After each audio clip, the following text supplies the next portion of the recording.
Hello, Hastings. I have finished in Shurston. I will take the first train. Tell me, do you know how to restore writing on a burnt document? Yes, you just have to soak a cloth with a hydrochloric acid solution and rub the sheet of paper. Then the characters appear. Bien. You have been of great assistance, Hastings. Could you please order the solution as soon as possible? Of course, but what documents do you want to read? You will see, my friend. À ce soir.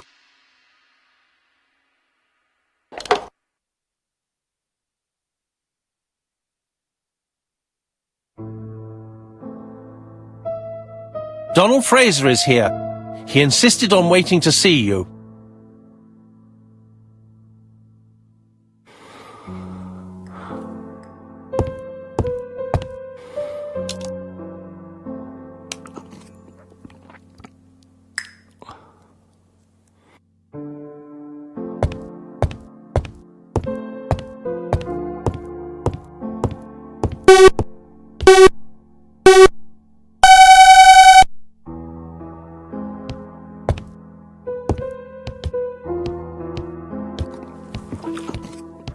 Hastings, it would appear that you are getting slightly thin on top.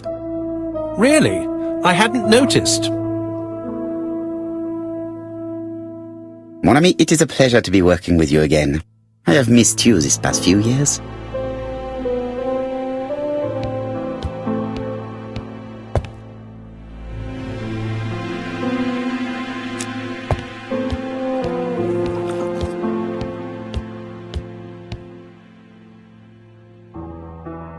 This man is tired.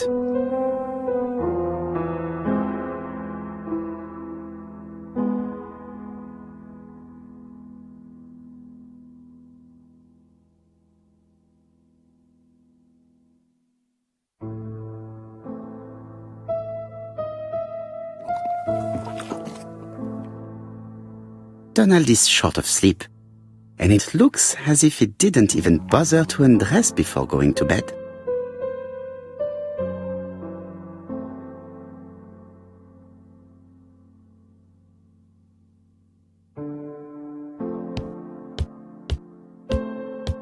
This bottle is for our visitors. Personally, I prefer the sherry.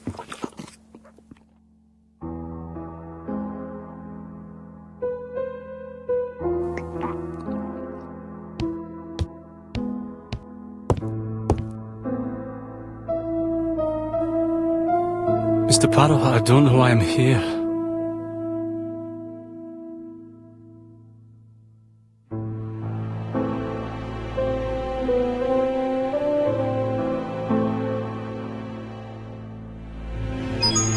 It's me, Mario!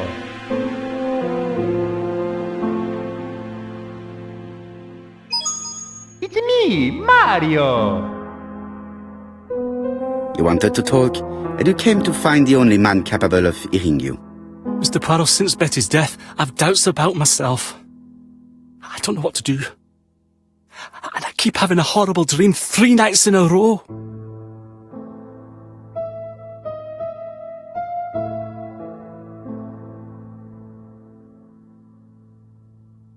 Have a drink, and tell me about this dream.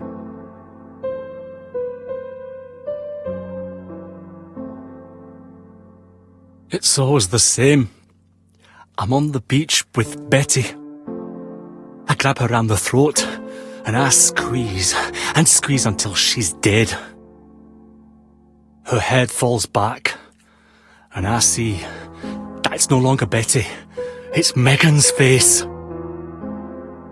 Have you seen Megan Barnard recently? Yes, our grief has brought us together. I never really knew her before. She's really quite a remarkable girl. But I would never tell her about my dream. Why not? Is it her you are attacking in your dream? No, it's Betty. And once Betty is dead, it's Megan's face that appears in its place. Very interesting. Let us now try and get our brain cells to work.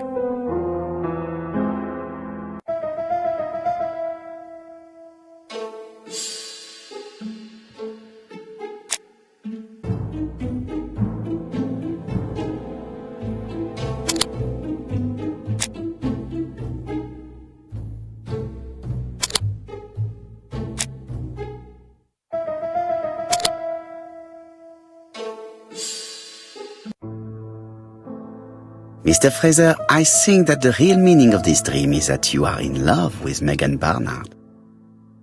Please go on. Do. This dream certainly betrays your guilt. Oh. But what do you feel guilty about? Having killed your fiancé? Possible. Or forgetting her very quickly for her sister? Certainly. And this forgetting is perceived as a second death.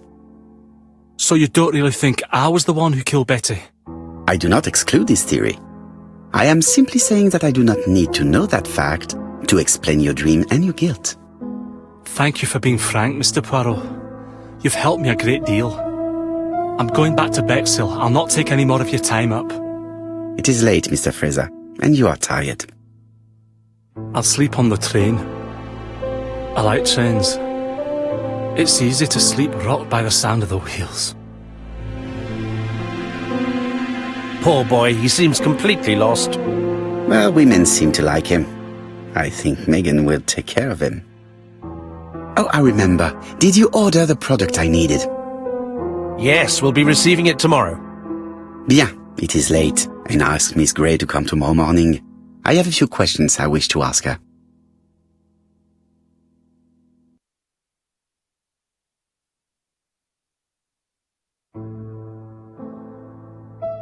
Mademoiselle, I asked you here in order to answer a very important question.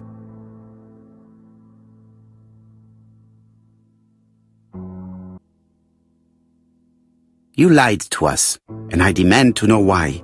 But what are you talking about?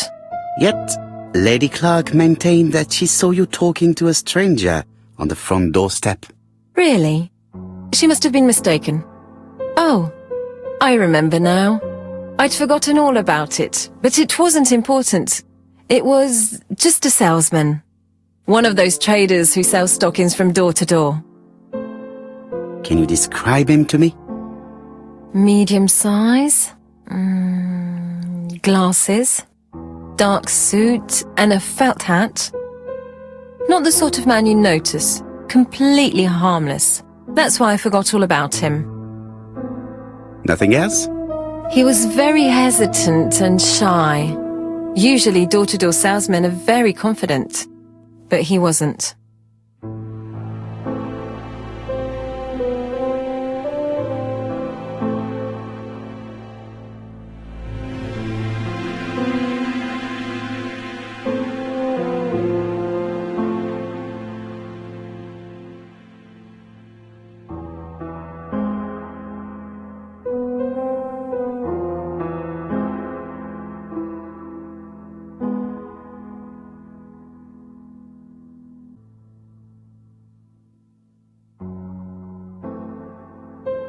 You did not leave Churston willingly, I believe.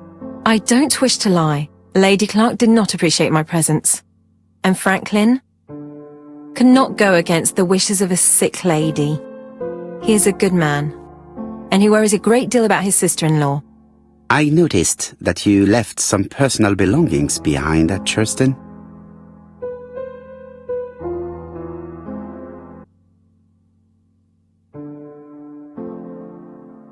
It was too risky for you to keep these objects, am I correct?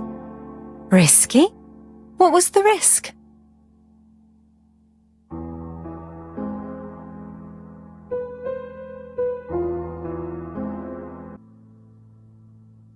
It would have been really risky keeping the murder weapon on you. The Chinese dagger? It would have broken with the first blow. I used it as a letter opener. Bien. I must ask you one last question. Please reply frankly with either yes or no. If Lady Clark had died, would you have agreed to marry Sir Carmichael if he'd asked you? How dare you ask such a question? Sir Carmichael treated me just like his daughter. And all that I ever felt him was affection and gratitude, nothing else. Thank you, mademoiselle. I will not keep you any longer.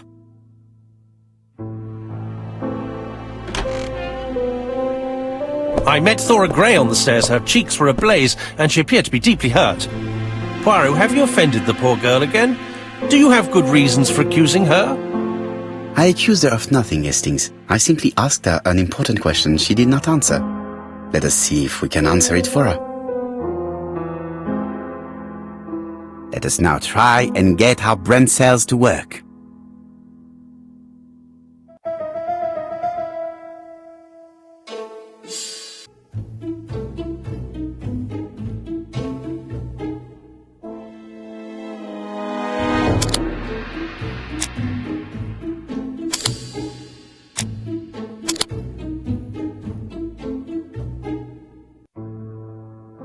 You must know how to read between the lines, Hastings. When Sir Carmichael refers to paternal affection, he is lying to himself. Read this engraving on the brooch. A dark dragon for an angel with glossy hair. These are the words of a lover, not a father. Lady Clark was not wrong. What if Sir Carmichael had fallen in love with his secretary? That doesn't mean that she forced him to do so.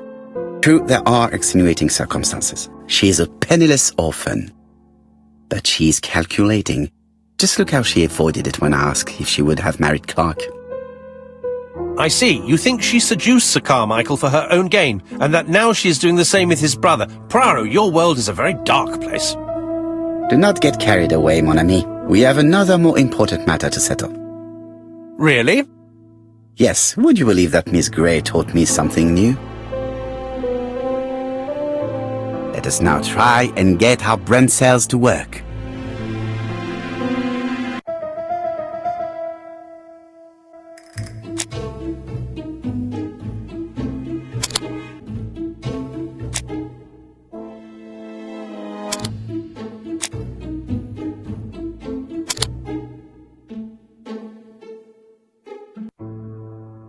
It's perfectly clear, Hastings, perfectly clear.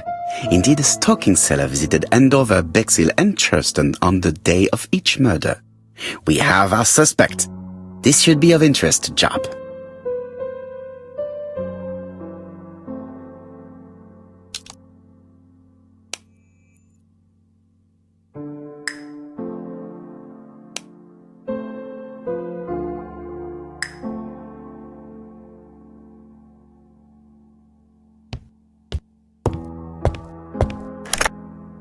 Chief Inspector, we are looking for a stocking salesman. I see you have a suspect. Yes. Contact all the stocking wholesalers who may employ him. Your suspect is a salesman? No, he does not take orders. He sells door to door. Right. The hunt is on.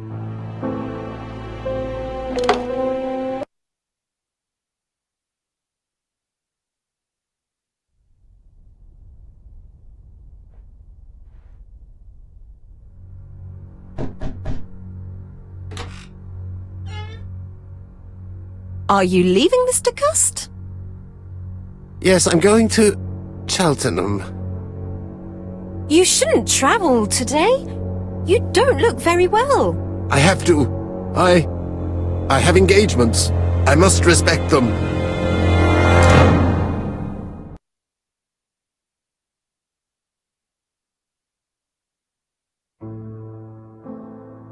Can you get the post, Hastings? And why don't you go and get it yourself? Très bien. What's going on? I've never known Hastings to be so disagreeable.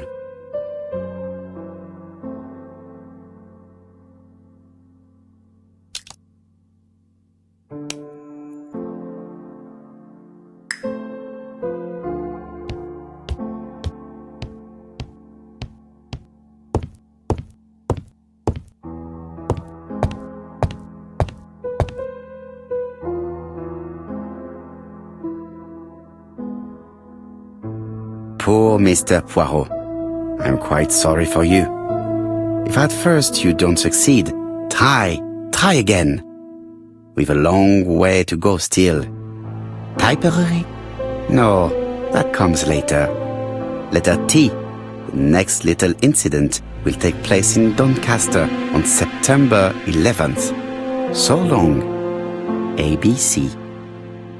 I should compare this letter with the one on my desk which I received earlier to see if it does indeed come from the same person.